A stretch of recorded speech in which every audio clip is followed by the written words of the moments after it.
Hi అండి, నేను మీ catchy charts. అందరికీ నా యొక్క హృదయపూర్వక నమస్కారములు.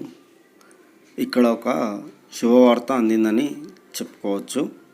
అదేంటంటే, మనకు వికలాంగులకు, వితంతువులకు వృద్ధాప్య పింఛన్లు రిలీజ్ చేయడానికి ఉద్దేశించి ఒకటైతే రావడం జరిగింది.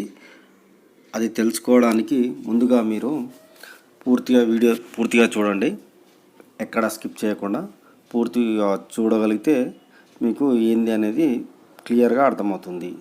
కాబట్టి దయచేసి ఎవరు ఎక్కడ వీడియో స్కిప్ చేయకుండా పూర్తిగా చూడండి. అలాగే తప్పకుండా మర్చిపోకుండా వీడియోని లైక్ చేయండి, షేర్ చేయండి, సబ్స్క్రైబ్ చేయండి. మరిన్ని వీడియోల కోసము, మరిన్ని నోటిఫికేషన్ల కోసము బెల్ ఐకాన్ను క్లిక్ చేస్తే ప్రతి వీడియో ముందుగా మీకే చేరుతుంది. కాబట్టి దయచేసి మీరు సబ్స్క్రైబ్ చేసుకోవడం మరియు బెల్ ఐకాన్ క్లిక్ చేయండి.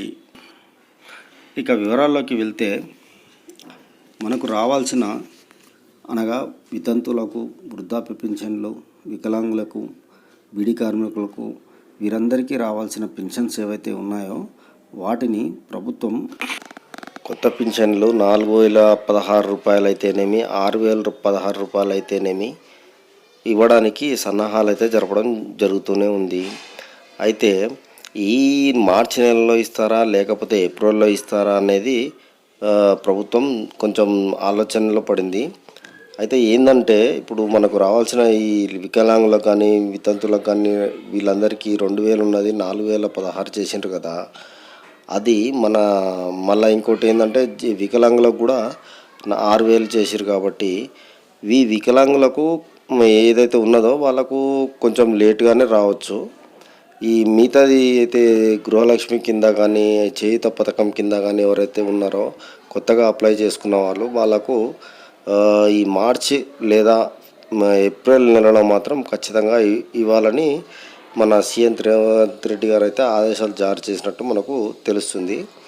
అయితే ఎప్పుడు ఇస్తారనేది మాత్రం వాళ్ళు ఏం చెప్పారంటే, 2016 రూపాయలు ఉన్న వారికి 4016 రూపాయలు చేస్తూ మార్చి నెల నుంచి అప్డేట్ చేయడం జరుగుతుంది. మార్చి నెల అంటే మార్చి నెల 25 తేదీలోపు కొత్త వారికి పెన్షన్లు పడడం అయితే జరుగుతుంది.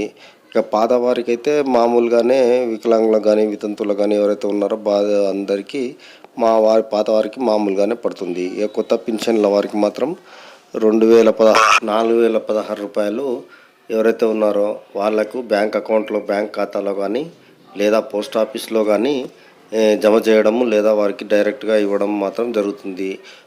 ఎందుకంటే ఇప్పుడు మీరు కూడా ఏం చేయాలంటే, వాళ్ళు అధికారులు వచ్చినప్పుడు వాళ్ళకు సహకరించి వాళ్ళకు కావాల్సిన డాక్యుమెంట్లను మీరు సమర్పించడం వలన ఇది తొందరగా వీలవుతుంది. ఖజానాలో డబ్బులు ఖాళీ లేనందువల్ల కొంత ఇబ్బంది అయితే అవుతుంది. కానీ ఖచ్చితంగా మాత్రం మార్చి నెలలో కొత్త వారికి కూడా పింఛన్లు అందే అవకాశం మెండుగా కనిపిస్తుంది. 25 లోపు ఖచ్చితంగా పడుతుంది. వీడియో నచ్చితే లైక్ చేయండి, షేర్ చేయండి, సబ్స్క్రైబ్ చేయడం మాత్రం మర్చిపోవద్దు. Thank you. Please subscribe. Subscribe. For more updates, for interesting updates, Please do subscribe.